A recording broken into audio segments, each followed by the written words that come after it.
जय बिहार जय बिहार। फिर से आप सभी का न्यू वीडियो में स्वागत है। और आज हम प्लाई करेंगे अवधेश प्रेमी यादव को, जो उनका गाना आया है कि चुमा मांगता ना ढोरी देखा उघार के पेटवा। देखा भाई, कुछ ऐसा बा गाना में कि भौजी से भैया चुमा मांगा था, तो भौजी क्या कहती है कि मांगता चुम्मा आ मुँह महकता भक भक, आ देखो वो छावरा मुठ मारा था फक फक, मतलब थूक फेंका था फक फक। ई का नाम भौजी के बा। आ भौजी के चुमा देवे का मन नहीं का कि भैया के मुँह महका था, लेकिन भैया भौसी वाला जन बान कहता हम लेबे कर, समझला, वो कहता लेबे करम हम।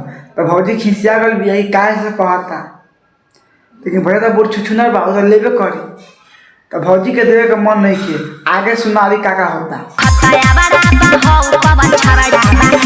सुनल लोगन, देखा था आवड़ा बा आ हई कौन छावड़ा बा।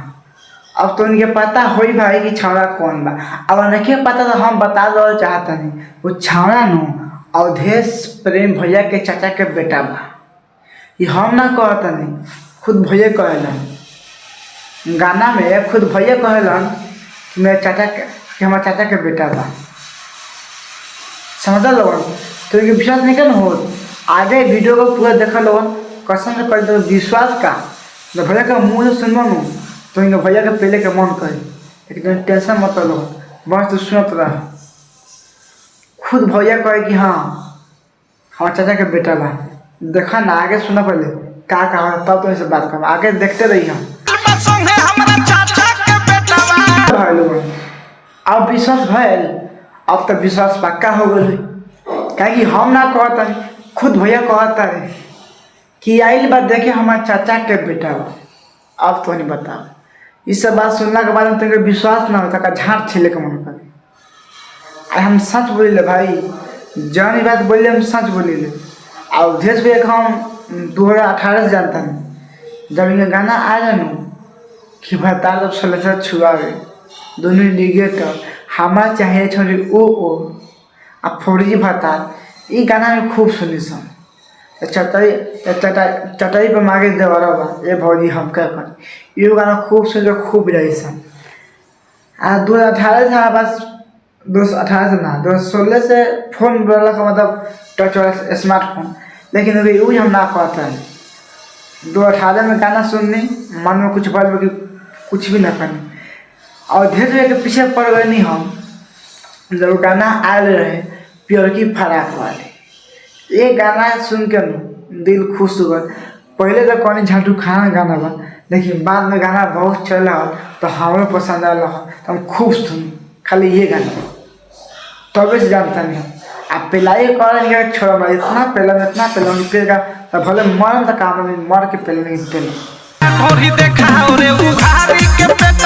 ओहो क्या बात है, सुने आप लोग मेरी बात पर विश्वास नहीं करते कि नहीं आकाश से झूठ बोलता है। अरे हम झूठ नहीं बोलते भैया, जन कुर्सिया पर बैठ के फक फक थूक फेंकत हम वही सारे बुढ़ छुछुनर बा वो भैया के चाचा के बेटा।